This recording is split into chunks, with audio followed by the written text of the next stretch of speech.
This is the Yanks Go Yard podcast with Adam Weinrib and Thomas Carannante. What's up? Welcome to the Yanks Go Yard podcast. I'm Adam Weinrib alongside Thomas Carannante. Cody Bellinger trade done. We're here a day earlier than expected to talk about that and what comes next, because right after the Cody Bellinger trade went down, boom, Paul Goldschmidt gif sweeps the nation. Are the Yankees getting Goldie? Are they finalizing a deal? Are they even talking? Are they interested? Who knows? Not done yet. It's Wednesday, 2 o'clock Eastern. Happy to be with you live on the feed. So we still have first base options to discuss, because guess what? Cody Bellinger's position being locked into center field. Fake news, said Aaron Boone today, Max Fried's press conference. Could the Yankees be looking for a first baseman? Probably. Bob Nightingale seems to think so. Could they be looking for a left fielder? Maybe. Center field? Who knows? One of those three positions has been locked down by Bellinger. Flexibility still included. Complete package. Jason Dominguez probably has one of them, we think. Not first base. Who knows? Max Fried was introduced today. For all of you, why isn't Fried finalized, people? There you go. Fried's finalized. He signed the contract with his right hand. Couple nuggets were revealed at that press conference too. We'll get into it, but we get to examine the market and what's next today, as well as talk about the impact of Bellinger becoming official. 2 o'clock Eastern every Monday and Thursday, typically Wednesday today. Got a special event. We're going to be live again on Monday, 2 o'clock. Then enjoy your holidays. We will see you after the Christmas break. But again, keep in touch. Yanks Go Yard FS, the handle on Twitter or X, depending on if you're cool or lame. The website, yanksgoyard.com. You can find both of us, Adam Weinrib, Thomas Carannante. Thomas, Cody Bellinger, he's here. Are you over the fact that we had to surrender Cody Poteet yet? Have you come to terms with the giant package it took to obtain Bellinger for either 1 or maybe 2 years? Have you come to grips with what we had to, you have to give to get. You have to give to get. And the Yankees, obviously, this was a painful trade where they gave up a very integral piece to their roster. I am here. I've exited the dark corner of my cold shower as I was trying to get over it. Dark and cold. Yeah. I am confused. I like Cody Poteet, by the way. Not even a dig, but... Yeah, I like Cody Poteet. I thought we wanted to see him more last year, remember? Where it was like, hey, this guy seems pretty good. Seems like a good option for depth down the stretch when you need innings eaten, but perhaps the Yankees disagreed, and then he had that injury that lasted way longer than they initially let on. But here's what I am trying to parse through. First of all, Cody Bellinger trade, very good. You fill a vacancy in potentially multiple spots. We'll get into the specificities of that in a second. You get the Cubs to pay down a little bit of the salary. They're sending over $5 million. And you give up nothing. Cody Poteet, again, would have served a purpose and would have been valuable, but zero impact on the Yankees. So whenever you trade a player like that and get somebody as talented as Bellinger, it's a win. Why are the Yankees this offseason finally making all of the obvious moves after we have complained for years that they need to make the obvious moves? So you start with Max Fried. You knew the Yankees had to sign one big-name pitcher. They went out and they got him. I wouldn't say Max Fried was the most obvious, but the idea of signing a pitcher to a larger contract or to capitalize on one of the bigger names in free agency was obvious need, probably number 2 behind finding Juan Soto's replacement. Yeah. Then you go out and you make the easiest move possible in replacing Clay Holmes and upgrading, and you trade for Devin Williams, and another great trade. First of all, I like the Max Fried contract. People keep complaining about it. Complain until the cows come home, dude. Like, it is what it is. You're getting a very good starting pitcher. Yes, the injury concerns are there. Yes, the length of eight years.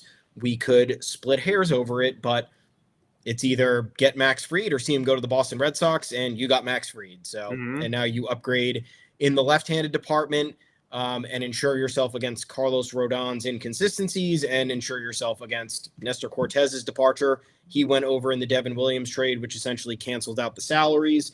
And now you have this deal with the Cubs where it was, again, another one of those situations where only the Yankees were kind of a fit, right? I'm sure a number of other teams could have used Cody Bellinger, but if we're talking payroll, if we're talking actual roster needs, if we're talking big name, big market, this was a match all along. It's been a match since he was non-tendered after the 2021 season, was it? Or 2022 season, forgot which one it was. But either way, he has been regarded as a fit for a while. The Yankees have dragged their feet on either acquiring him in free agency or trading for him this offseason. Apparently, there was a good reason for that because they had a staring contest with the Cubs in which I think nobody's arguing that they won. That's a win, massive win for them. And the Cubs, I guess if your end goal was just getting rid of payroll, then you won too, but your goal shouldn't be to make your team worse. I saw tweets on both sides, though. It was hilarious. Like, everyone's an idiot. I don't know if I've ever seen both fan bases believe fervently that the other side blinked. There were Cubs fans enthusiastically being like, got everything we wanted. Let's go. And it's like the rumors were that the Yankees were asking the Cubs to eat $10 million. And if they ate $10 million, then they could have Will Warren, who's a top 5 prospect in the system. People putting out dissertations about how Will Warren's release point stuff, etc., is remarkably similar if you map it to Michael King. And we all know Michael King didn't work, and then suddenly it did. Not saying that Will Warren's going to be king next year, but Michael King struggled at the big league level, became a reliever, rebounded, figured it out. Michael King, when he converted to a starter, we were all like, we'll do whatever you want to do. It's September and the season's over, but I'm not sure I understand this. And then it worked pretty much immediately. So it's not that easy for everyone. I can't guarantee that Warren shows out next year, given a starting role. He had a tough 2024 at AAA. I was open to trading Will Warren, but that's a high ceiling option. And all you had to do to get him was eat $5 more million. And instead the Cubs decided what was more important to them than the talent acquisition. We're not talking 5 versus 30 million eaten. We're talking 5 versus 10. And the Cubs decided eventually, okay, we'll take the package with the depth starter, with the innings eater, with the guy who can maybe replace Hayden Wesneski, but doesn't have the same upside as Will Warren, and we'll just pay you the $5 million instead of the $10 million. And you still have Cubs people being like, we did what we wanted. We cleared that salary. Again, it's not the goal. $5 million versus $10 million. If that was the stated goal, you're haggling over a $5 million difference. You got a worse player in return.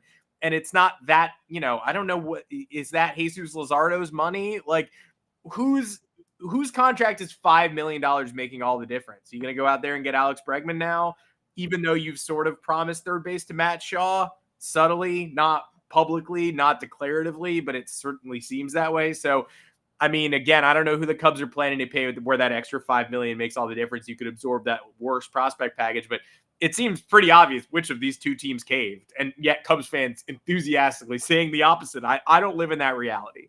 No, I mean, objectively, and I don't care about winning the trade. Like, regardless of what the Yankees, like, if they gave up Jason Dominguez, I would have said, well, what are you doing? Yeah, what on earth? So, but like, and I'm not one, I never celebrate trades necessarily in terms of like another team lose, unless it's a team that I hate. Like, I don't have any ill will towards the Cubs, and like, we know trades take a while to materialize for it to be determined in terms of who won, especially if you're trading younger talent and you're waiting to see if that younger talent is going to get to the level where it needs to be.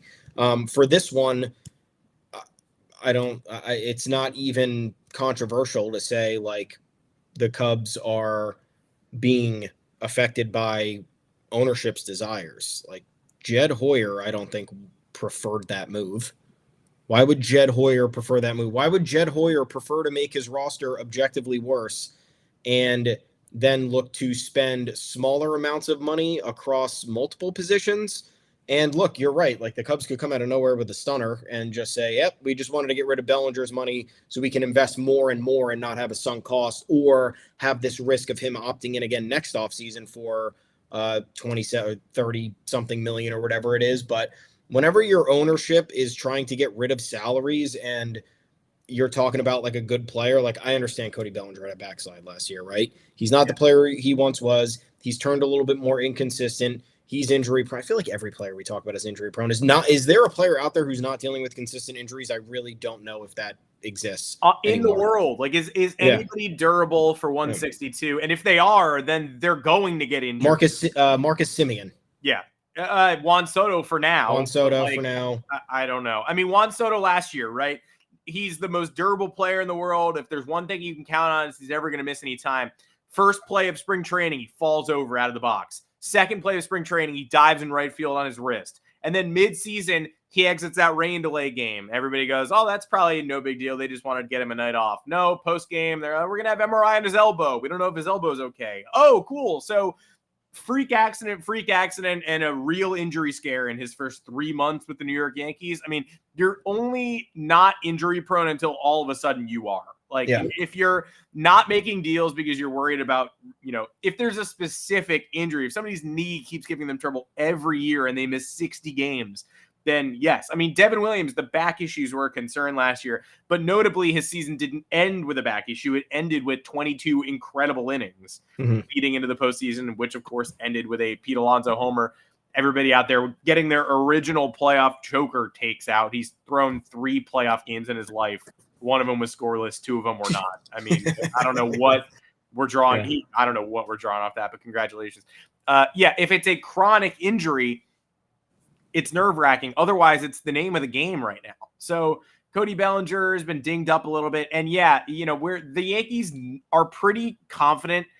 They know what they're getting in that they don't know what they're getting.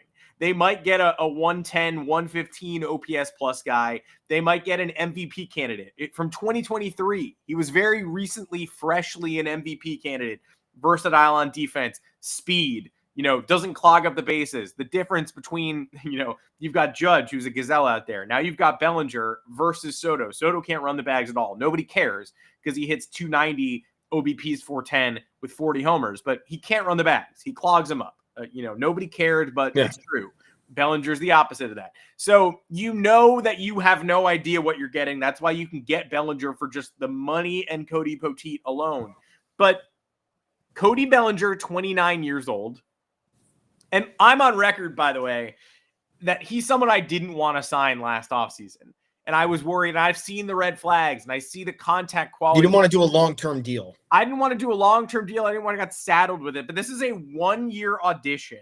If he's dominant, which we all hope he is, he's leaving because there's a player option. If he struggles, he's here for 2 years, and they get another chance at a bounce back in 2026. But this is, for all intents and purposes, a 1-year audition. And we'll talk about this more as we get into the first base market, because I think this flexibility is super important given the imperfect nature of all the options on the market. Basically, Teoscar Hernandez would have been a happy medium, right? Because he's going to probably take only 3 years. You absorb the bad defense. It would be like welcoming Juan Soto in for 3 years. Defense stinks, makes your outfield worse, but he can really hit right side of the plate versus left side. And it's 3 years. It's not an eternal commitment. Everybody else, Santander, 7 years. Bregman, I'm on board, but 7 years.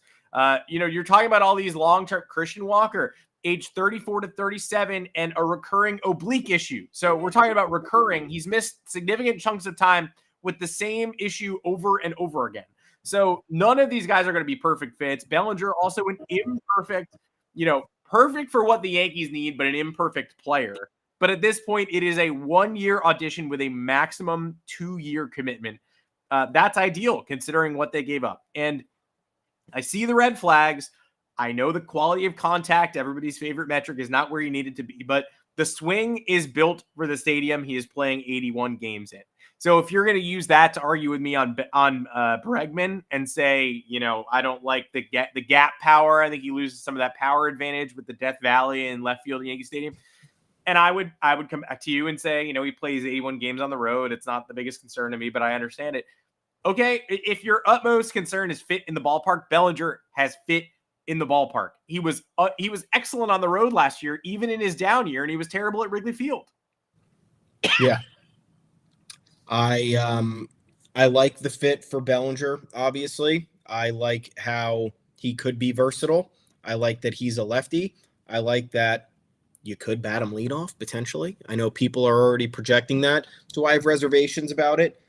Sure. He had strikeout issues in the past. He's cut down on them a lot recently. I think his rate went from 27.3 strikeout rate in 27 in 2021, 27.3 in 2022, to 15.6 each of the last 2 seasons. And people like to quote us RISP numbers when they're bad.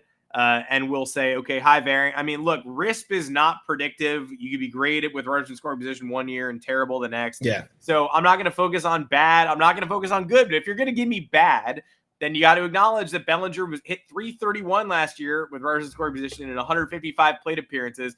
And in 2 outs in RISP, 309 with a 977 OPS. High leverage, 326 with an 857 OPS in 102 plate appearances and high leverage opportunities. So if you're going to tell me that somebody like Paul Goldschmidt, who we'll get to in a bit, was terrible with RISP last year, which he was, but he was great with 2 outs in RISP, which sort of shows me that it's an irrelevant stat. If you're going to throw me the bad ones, I'll throw you the good ones. Cody Bellinger was incredible last year in a down year in high leverage opportunities. Yeah. And last year batted 307. This year batted 266. So think about all of the issues this team has dealt with in terms of someone hitting in the leadoff spot. All year last year had nobody hitting in the leadoff spot. Nobody who hit over 260. Nobody who hit over 250 until Gleyber Torres decided to light it up in the middle of August through the end of the year. In terms of you want to use them as a lineup lengthener, that's great. Put them in the 6 hole. That's already better. Remember for a portion last year, Aaron Boone locked Alex Verdugo into the cleanup spot. Do you remember that? Because that happened in Milwaukee. Yeah, also, Alex Verdugo, who had some clutch hits in the playoffs, was defense first, was one of the worst bats in baseball all summer long. I mean, Cody Bellinger, let's say you get the version of Bellinger, even though it makes no sense, based on stadium fit, leaving Wrigley, comfort, lineup protection. Let's say we get the 111 OPS plus version of Bellinger we got last year, who's clutch with RISP, but overall struggles. There's a 750 OPS. It's 266. Okay. You know how much better the 111 OPS plus is than Verdugo? 30 points. Yeah, 28 points. Verdugo finished with an 83. Now, Verdugo career is an average hitter. Verdugo last year, 17% below average. So, and that was we carried that guy to the World Series. Bellinger can match him defensively, and the offense, even in a down year, outclassed him. Yeah. And again, it's like what we talked about last year. We thought we were getting these marginal upgrades. Alex Verdugo was supposed to be somebody good, just be average, be slightly below average, and that's still fine. Anthony Rizzo, all right, you're back, man. Tough going last year. Just be average. Anthony Volpe, okay, tough year offensively. We'll take a little bit of a step. Just get a little bit further from where you were last year. Couldn't do that. We couldn't get Gleyber Torres. Dude, just don't be a disaster for over a month of the season. Every minimal thing that was asked for couldn't be delivered upon. And that was the issue with this team, because it was Judge and Soto, and then it was a mishmash of contributions from DJ LeMahieu. Oh man, just please come back and just be healthy. Can't even do that. So when you look at now what we're getting in Max Fried, who can deliver 28 starts a year, which is great. Devin Williams, who can pitch in high leverage innings and deliver on that front with not really, walking on stilts like Clay Holmes did. And now you're talking about Cody Bellinger, who's been around long enough. And I understand that there's peaks and valleys with his performance, but regression to the mean here, if you put it all together, he's still an above average player. And then worst case scenario, which I don't think we're seeing again, from that 2021-2022 showing with the Los Angeles Dodgers, all the result of a shoulder injury. A lot of it was a result of change in mechanics as a result of that injury. And you know what happens when injuries and pressure continue to mount. In a big market especially, you get bad results. And Cody Bellinger was worth negative 0.3 BWAR over that 2-year span, and it led to the Dodgers non-tendering him. But he immediately bounced back those 2 years after. And I think that is more, if you combine his 2 years with the Cubs, I think that's more indicative of the player that he is, as opposed to the MVP lunatic that he was essentially in it was 2019 he won the MVP, 2017 he was the Rookie of the Year. And then this really bad performance that he had in 2021, 2022. And not 2023. Yeah, go ahead. Not for nothing. Cody Bellinger in 2021, awful, non-tendered, 165 with a 542 OPS and a 44 OPS plus. One of the worst players in baseball, coming off that shoulder injury he suffered in 2020. It does not get worse than that. It does not get worse than that. That guy in the NLDS against San Francisco in 5 games hit 267. That guy in the NLCS against Atlanta hit a huge game-tying 3-run home run and hit 412 with a 1088 OPS in big moments. That's the worst season of his life. That's the worst season of anyone's life. That's the worst season a baseball player can have. And he hit 412 in a championship series after that. Yeah. So the fact that he was able to, again, rebound in that regard. So I'm confident in his ability to take it to the next step. All right, you're coming to New York. Expectations are higher. You know how all this is going. I'm confident in his abilities. Now, upon his arrival, apparently, if we're to believe Bob Nightingale, he was told that he's going to be the starting center fielder. How do we feel about that? I mean, I am happy we have a center field replacement. I am confused because I thought that replacement was Jason Dominguez. I'm also partially confused because we know how injury-prone Cody Bellinger is, and we know that the last couple of years he suffered those injuries as a result of making plays defensively. So why are the Yankees going to put themselves in a tougher position in that regard with his health and his consistency by having him be the starting center fielder? Now, it could be a ploy to help them in free agency on the first base side of things. Mm-hmm. So that's probably what we should talk about next. And then after that, I want to talk about Jason Dominguez's future because you just had a big issue with him moving to left field, and it kept him out of the playoff rotation for the outfield. And now you're telling me you're going to just roll with it in 2025? It doesn't make sense. So I'd like some more clarity here. Is there a trade coming? Because if you are going to devalue the asset that is Jason Dominguez by either relegating him to the bench or putting him in a position that he is not comfortable in, then this will negate the move. It will negate the Cody Bellinger trade. Yeah, Bellinger's my left fielder, and the Yankees went ahead and called this fake news today in terms of Bob Nightingale saying that the position has been determined. Chris Kirshner peed on it a little bit last night too. So I think Bellinger could fit in center in the event that Dominguez is shipped off or sent to AAA. I don't think there's any reason why you wouldn't play Dominguez in center field if he makes the big league roster. Frankly, I think this got out a little early, the outfield conversation, because the Yankees are still looking for leverage in their search for a first baseman. If we believe Bob Nightingale and Hubbs, who was on the Bellinger stuff early, and I think a lot of people knew that was getting to the finish line, but pretty clearly he had an indication that was getting done yesterday, and it did. If we believe Nightingale specifically, which he's already been called fake news once today by Yankees brass, but let's believe him, he said the Yankees' next move is getting one of the following 4 first basemen, which is noteworthy because previously we had been exploring the trade market at first base. We've been looking at Josh Naylor. I see the comments talking about Josh Naylor. We've been looking at Nate Lowe in Texas. We're trying to find $8 million, $9 million, $10 million salaries. We're swapping assets for those. I'm of the mind that if the Yankees could either pay money for a first baseman, if they're a first baseman on the market you can pay money for, or they're a first baseman you could get slightly cheaper monetarily, but you have to surrender human baseball playing assets for, then I would just spend the money. I don't want to deplete the farm system, and I like Ben Rice.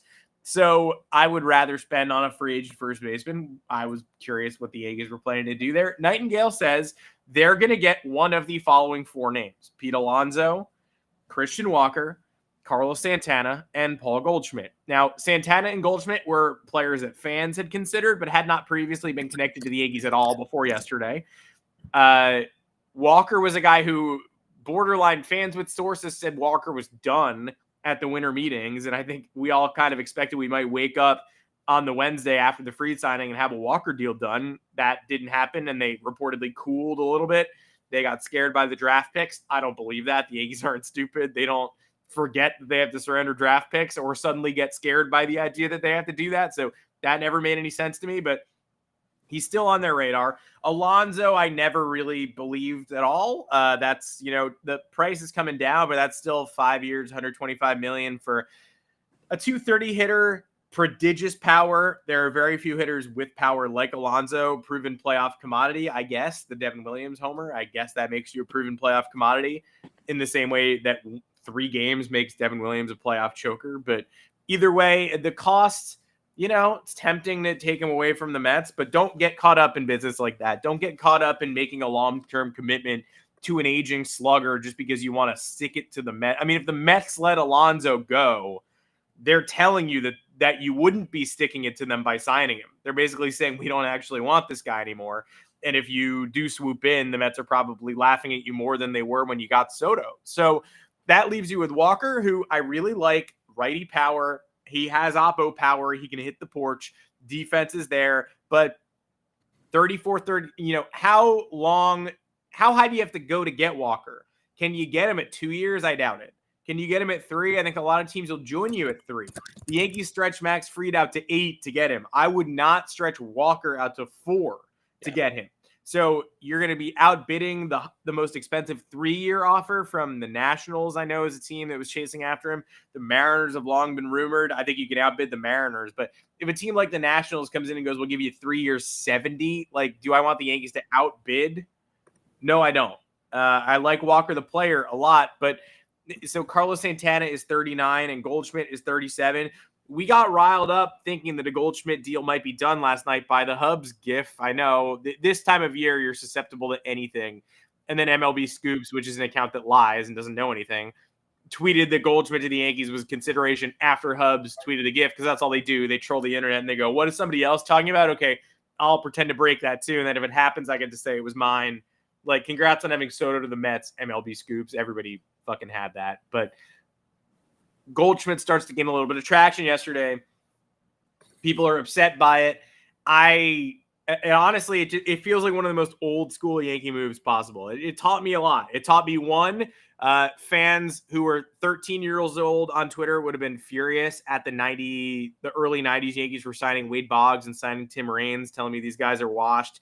Then they end up being key components of a World Series win, both as a starter, as Boggs was a bench piece by 96. Raines was always a bench piece, but they put up huge quality at bats, and they put up 110, 115 OPS plus seasons in their later years, veteran leadership.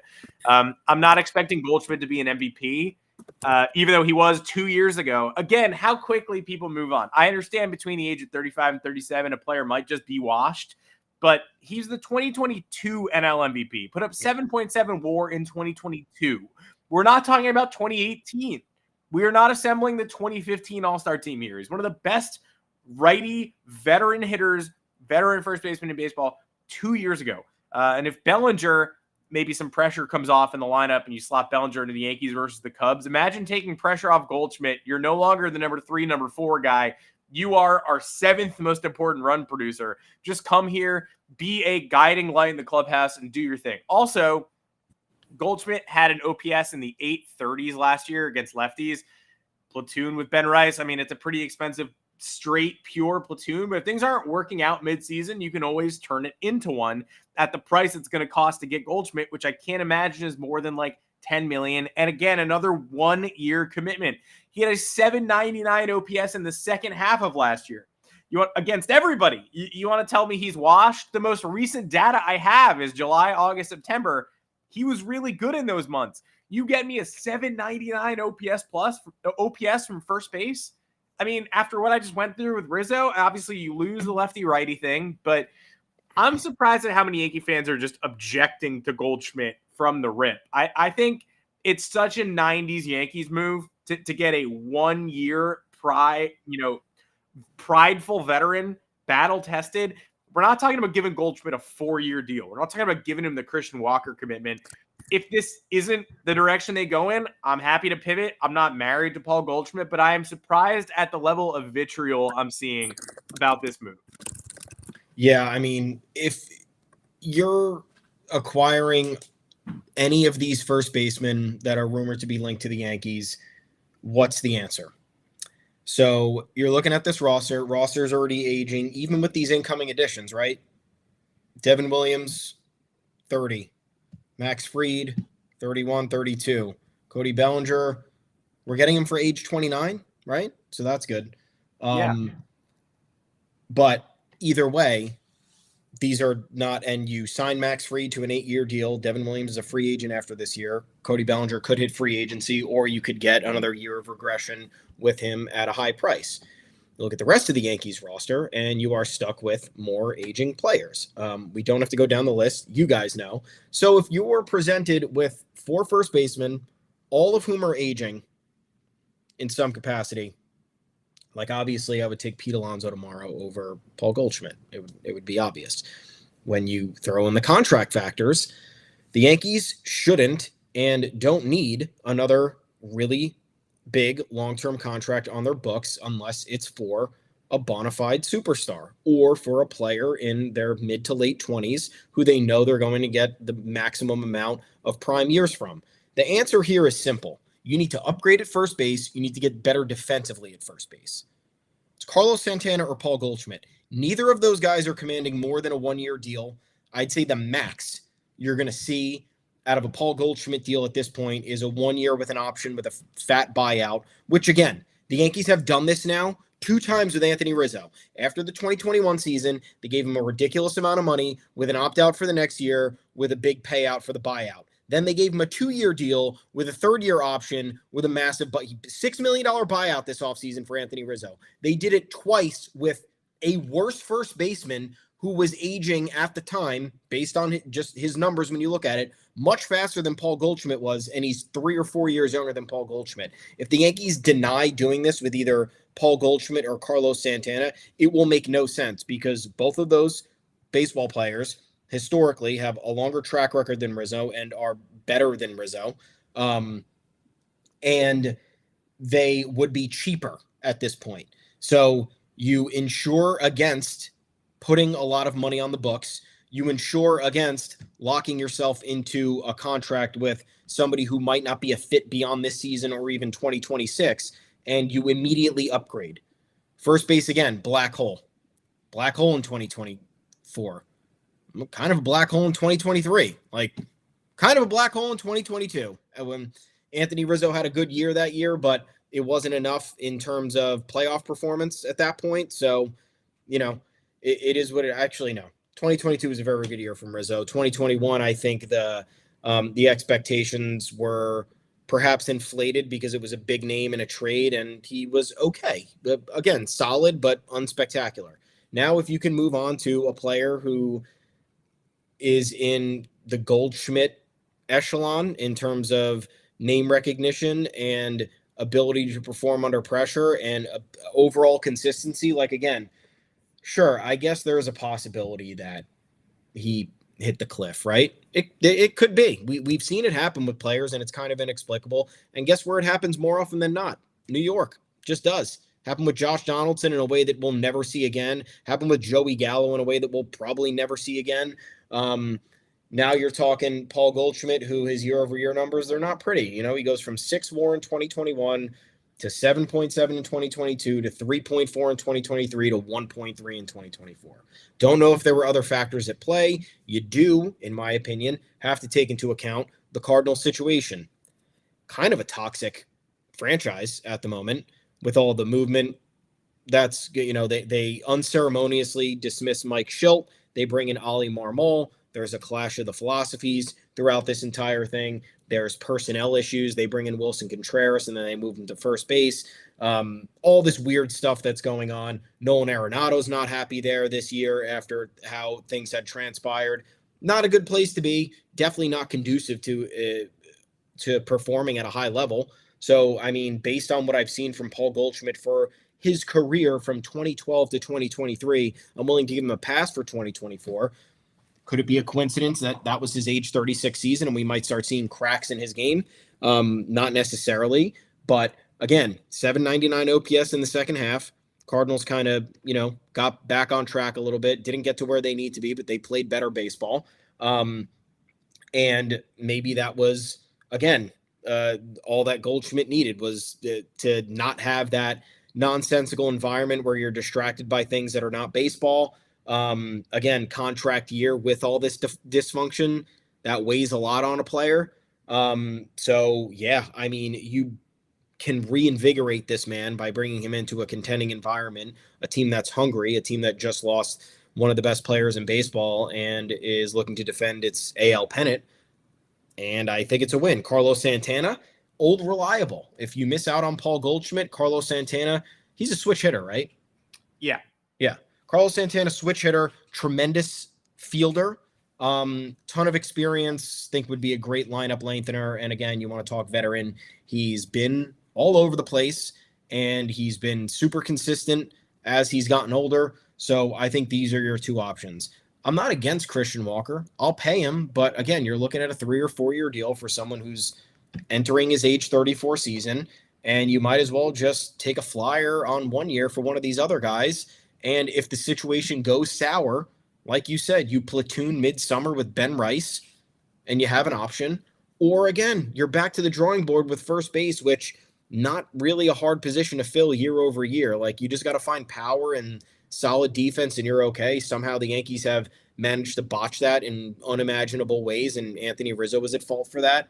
But like, if you can have the flexibility of a 1 year deal here with an option or just a straight up 1 year deal for someone like Santana, it's a no brainer for me. And if you're thinking any harder beyond that, then I don't know, because you're just looking to get a little bit better and you're looking to get a little bit more experience and you're looking to get a little bit more consistent.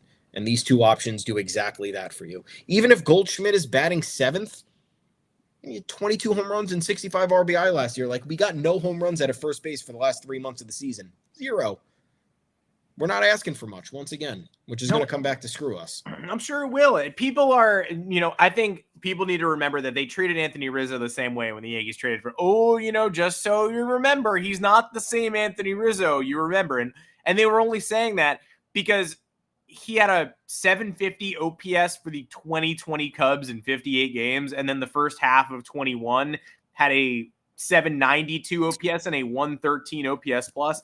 Completely solid, obviously not going to knock your socks off. And he was a regular in the 900s and the high 800s for the prime of his career. But that they were telling me 31-year-old Rizzo, he just can't hack it anymore. He's not the same guy.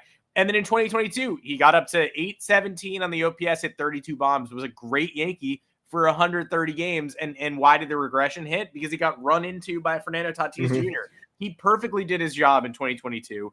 The upside, we're not talking about an MVP candidate. We're talking about somebody who can ably finish first. And then early, I see the comments saying Judge wants Rizzo. He was hurt twice last year. I mean, I do not agree with that. I would be very surprised if he were on the team after they offered him that buyout. That does not track to me, especially because it's not that he was injured a couple times last year, couldn't find his footing. He got injured with a blow to the head in 2023 and has never been the same since that moment in time. I would be very surprised if Aaron Judge demands that somebody who is a de facto coach at this point in time join the roster. I hear you, but I would be very surprised if that happens. I wouldn't have been surprised if they picked up his option. Once they declined that, I think they all agreed to move on. But we'll see. But I would say that relationship is probably ended. But before that hit to the head, he was totally viable, totally serviceable. And anyone who is raising alarm bells based on a 60-game season and a first half of 2021 that was still above average was proven incorrect. And Goldschmidt was great and was well above average in the second half last year. We'll see. We'll all find out. You want to talk about Jason Dominguez too? I think this is valid because you get Bellinger, you declare him the center fielder. I think if we take that as fact, it's a problem. I think Dominguez needs to be everything about Dominguez's profile and everything about his 2023 cameo was extremely encouraging. Everything about last year in left field, the defensive deficiencies were obvious. He can't be a left fielder, right? He just can't be a left fielder. And based on what we saw last year in a small sample size, if you give him a longer runway to learn the position, then maybe that's the case. But they shove him into that brief audition last year, does not work at all.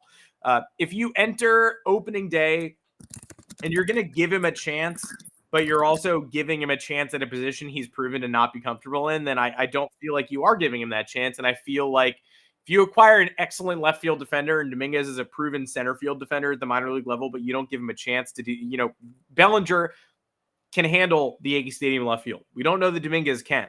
So forcing him into, it screams if Bellinger is the center fielder, then Dominguez is not getting a fair shot and is probably more likely to be traded than start for this team. I think if the news is accurate and Bellinger is penciled in as your center fielder, then I don't think Jason Dominguez is on this roster next year. I think that would be a dereliction of duty. I think that would be a negligent use of resources if you're not going to use this objectively uber talented guy who right now, let's face it, doesn't really have as much trade value as he should either. It's not that he doesn't have any. He'd be selling low. You'd be selling low. I don't know why you would do that. For me, he's on the opening day roster. He's my starting center fielder until proven otherwise. But I'm curious your thoughts. Can Cody Bellinger play left field? I feel like we've been guilty of it too. We're just throwing people. I know he's versatile. I know he's able. Mm-hmm. But what are his stats there? Hang on, Baseball Reference time. He's got a total of 41 games in left field. So I don't know if that's an option. I don't know what we're doing. I don't know why we're doing that. I feel like, though, look, we learned our lesson. Maybe we didn't learn our lesson with Dominguez, but I feel like if you can play center field, you can probably play left field at Yankee Stadium if you're as experienced as Cody Bellinger. Although Dominguez, not that experienced. We tried. It didn't work. Yeah, well, what I would rather do in this scenario, you keep Dominguez center field, you put Bellinger at first base, you sign Teoscar Hernandez, and you're done. And then if Bellinger leaves next offseason, then okay, great. You don't have a first baseman.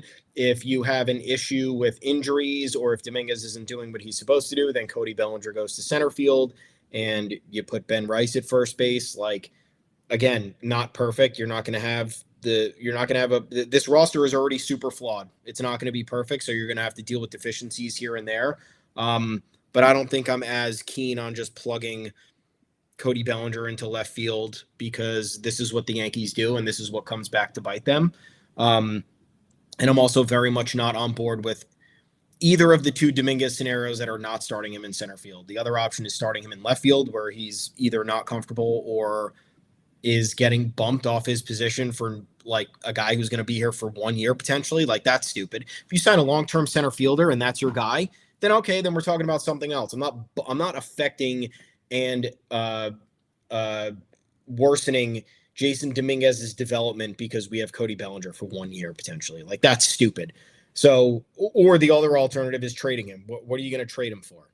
Is there a robust market for him? You just saw him light the team on fire last September when the roster was dead and they needed youthful reinforcements. I understand there's been injury troubles. I understand Jason Dominguez probably isn't as good as the scouting reports have suggested, but this is the largest at the time international signing bonus ever given to a player. Give me a fucking break, dude. Like, play the guy. Every position on this team is not going to be filled with all-stars or future Hall of Famers or established veterans. It doesn't work like that. This roster needs to get younger, and they need to provide a pipeline for that. They've given Anthony Volpe all the runway in the world. They let Austin Wells bat in the cleanup spot for 6 weeks too late when he was whiffing over every 95-mile-an-hour fastball. Give me a break. Jason Dominguez should be the center fielder. You can figure out what you're going to do with Cody Bellinger, and my vote is first base.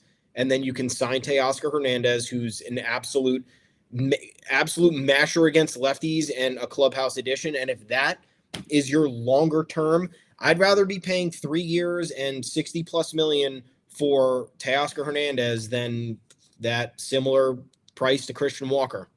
I don't know how you feel, but Teoscar Hernandez was just probably the most valuable Dodgers hitter. What do you think? He was probably the most valuable Dodgers hitter in that postseason. Yeah. And it's just what happened. So why are we going to not go after a talent of that caliber? And we're going to settle for moving guys out of position, and we're going to settle for disrespecting young talent that's earned a shot, or going to settle for putting veteran players in positions they're not familiar with. I don't agree with it. So my move now, after looking at all this, is just sign Teoscar Hernandez, outbid the Dodgers, and make them pay again. The Yankees stepped in front of them for a Devin Williams trade. Yeah. It's about time we get back at the Dodgers again. The Dodgers have stolen every free agent that has been of note from the Yankees where the two teams have been linked. They stole every trade target that the Yankees were supposedly in on, and they went above and beyond to acquire them. And now it's resulted in the Dodgers directly beating the Yankees in the World Series. It's time for the Yankees to take from the Dodgers, and if they could do it in this way, this is the best way to do it. I agree.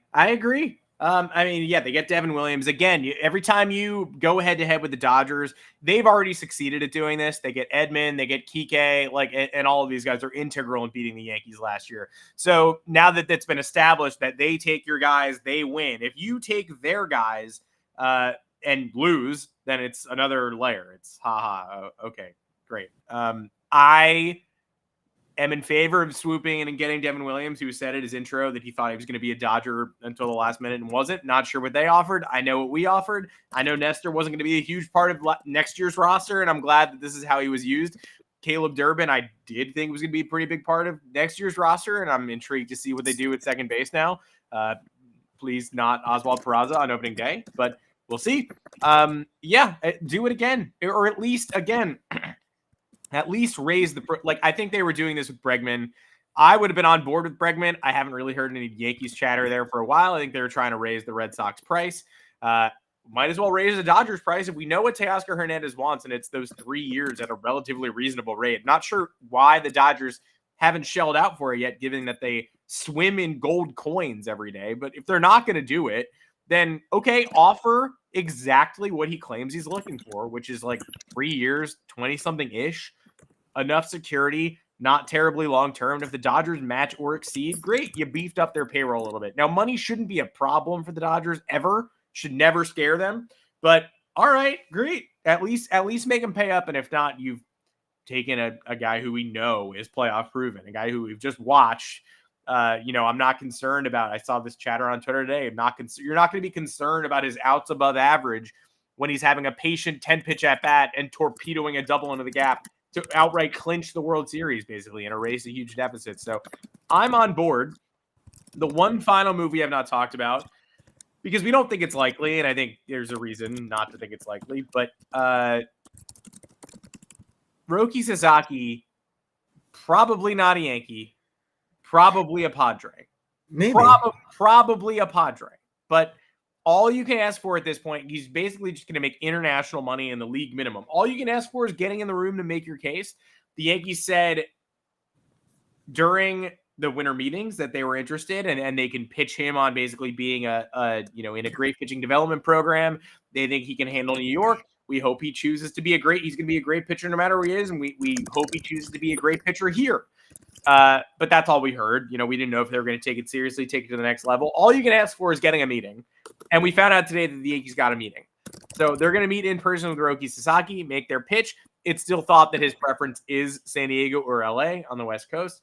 There's a reason for that. But the playing field is equal here. The Yankees can't outbid anyone. They're not going to be outbid massively by anyone. It's all about preference. And now they're going to get a chance to make their sales job. And that's all you can hope for. They're getting in the room. They can articulate their case, and he's willing to listen. So maybe they win this thing. I don't see what. Look, all this stuff is coming out, right? Where the Joel Wolf, his agent, said that they want a softer landing for him. Apparently, he had issues with the media. I don't know what that means. I don't know if it was he fought reporters or if he had trouble answering questions. I doubt that. The former is true, but we know for younger players, and we know for younger players who are transitioning to a completely new environment in a new country, that can obviously be hard. And if you're talking about the LA media, if you're talking about the New York media, if you're talking about the Chicago media, like different ball game, man, not exactly pleasant. If you can handle it, great. If you can't, you're swimming upstream constantly and you're drowning. We don't know how true that is. Another one of Sasaki's sticking points was pitching development, which, I mean, yeah, every pitcher wants to be with an organization that can develop pitching, right? Why would they not? Well, I want to go to the team that actually fails to develop pitching. Can you sign me up, Joel? The Yankees, however, famously good at developing pitching, or at least developing pitching that's not theirs.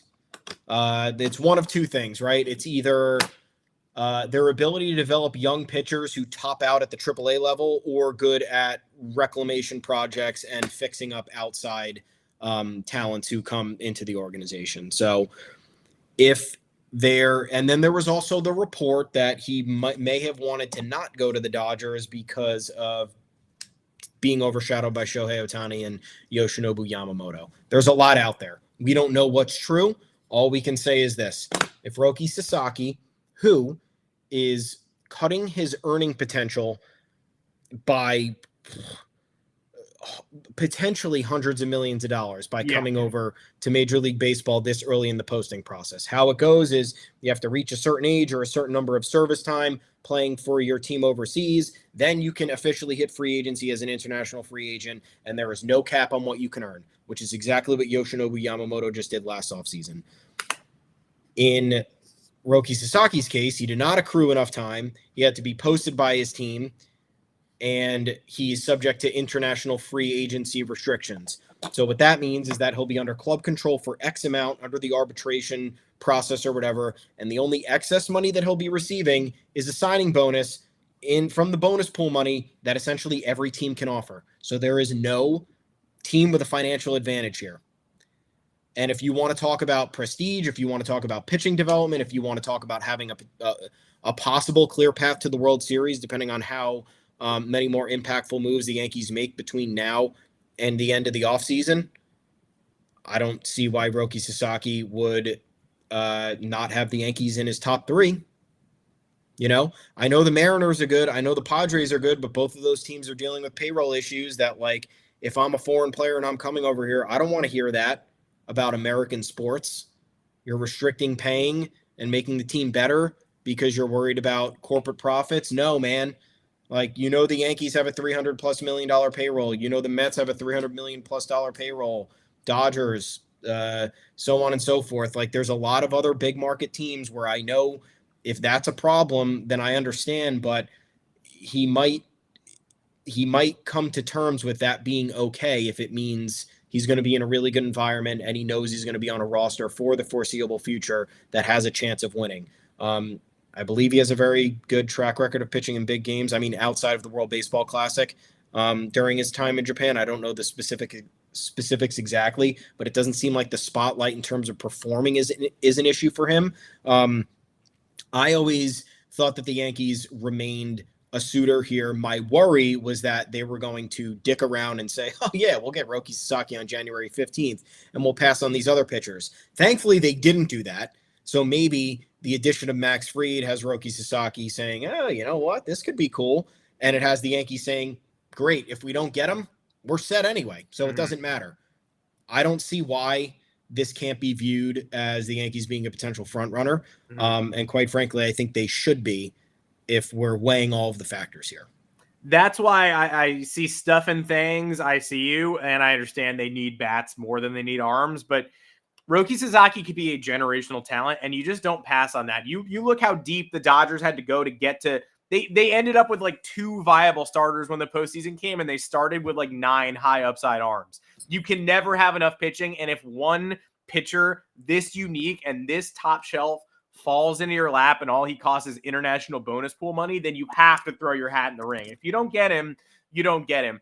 Also, we'll be singing a different tune if they miraculously get Sasaki and then forget to focus on bats and then enter 2025 with no first baseman and no second baseman. Then they will have been neglectful. They will have made a mistake, but it's not one or the other for me. It's obviously bats are the priority. The lineup is not there right now, but if you can also just add Sasaki into this offseason plan while taking care of the other stuff you have to take care of, that's incredible. That's an unbelievable job of accruing assets. And it turns a guy like Luis Gil back into an asset. I do still think they're going to trade Marcus Stroman's money off this roster, especially after absorbing Bellinger's. Not sure how. We will see, I guess. The well seems a little bit dry there, but we're going to have to look deeper into I would say be prepared, even though I don't know where that's going to happen or how, or I don't see it coming right now. But it does feel like there is a possibility. And no, Sasaki does not make a difference in the offense and the baseball fundamentals and whatnot. I definitely understand that. But again, it's not an either or. Sasaki costs international bonus money. It's like you're signing a teenager, but you're signing someone who could step in the second half of the season and be incredible. Yeah, I mean, picture getting a potential number 2 starter for pre-arbitration money. Yeah. It's probably the best way to put it. It's just adding a first-round pick pitcher into your farm system out of nowhere. Yeah. And it doesn't affect anything. It doesn't affect your ability to get better at fundamentals. It doesn't impact your defense. They could still improve all of that. Now and guess what? If they add another pitcher into the mix, that could squeeze another pitcher out of the rotation, become a trade chip, whether it's Luis Heel, whether it's Clark Schmidt, whether it's Marcus Stroman, you want to unload more salary, and then you can tighten up on defense, or you can tighten up on the offensive end and lengthen the lineup or something like that. So I think there's a lot of possibility. Look, this offseason is dragging into January, folks.